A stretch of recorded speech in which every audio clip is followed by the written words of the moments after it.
یہ کہتے ہیں نا کہ صحابہ بھاگ گئے، کچھ ڈر گئے، کچھ ہٹ گئے، اور خدا کا خوف کرو کہیں خاتمہ خراب نہ ہو جائے۔ صحابہ کو پتہ چلا کہ حضور ہماری وجہ سے پریشان ہیں، تو حضرت سعد آئے جو انصار کے بڑے تھے، انہوں نے آگے عرض کیا کہ یا رسول اللہ کا بلغنا، ہمیں خبر لگی ہے کہ آپ ہماری وجہ سے پریشان ہیں، لسنا اصحاب موسیٰ، ہم موسیٰ علیہ السلام کے ساتھی نہیں ہیں کہ کہیں گے فَاذْهَبْ أَنْتَ وَرَبُّكَ فَقَاتِلَا، تم جانو تمہارا خدا جانے جا کے کافروں سے لڑو، ہم نہیں لڑتے۔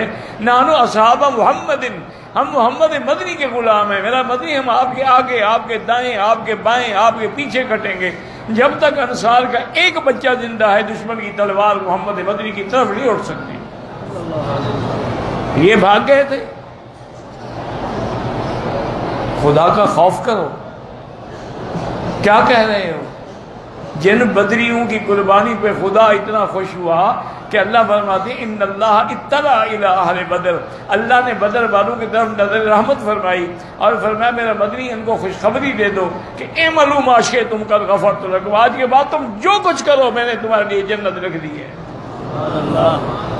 یہ بھاگ گئے تھے۔ کچھ تو خدا کا خوف کرو۔ اور پھر اللہ تبارک و تعالیٰ کا نظام ہے، اللہ فرماتے ہیں کہ میرا مدنی میں چاہتا تھا کہ یہ فیصلہ ہو جائے۔ آپ تو چاہتے تھے نا کہ کافر کو ہم پکڑ لیں، لیکن میں چاہتا تھا کہ نہیں، فیصلہ ہو جائے اور ہوگا وہی جو میں چاہتا ہوں۔ اس لیے اللہ نے فرمایا کہ ہم نے ایسا انتظام کر دیا کہ اب دیکھیں کہ ابو جہل کا 1000 کا لشکر ہے اور یہاں 313 ہیں جن کو تم بھاگنے والے کہہ رہے ہو۔ یہ 313 عدد ہے اللہ کے رسولوں کا، ساری دنیا میں اللہ نے 313 رسول بھیجے ہیں۔ آج بدر میں بھی میرے مدنی کے ساتھ 313 ہے۔ 14 بھی تو ہو سکتے تھے، 12 بھی تو ہو سکتے تھے، اللہ نے چن لیا اصحاب بدر کو۔ وَلَقَدْ نَصَرَكُمُ اللَّهُ بِبَدْرٍ، تم کمزور تھے۔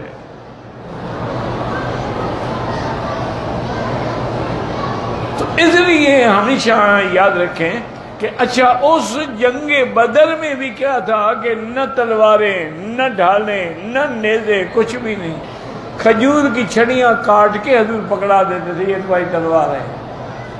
اسی طرح جنگ ہوتی ہے۔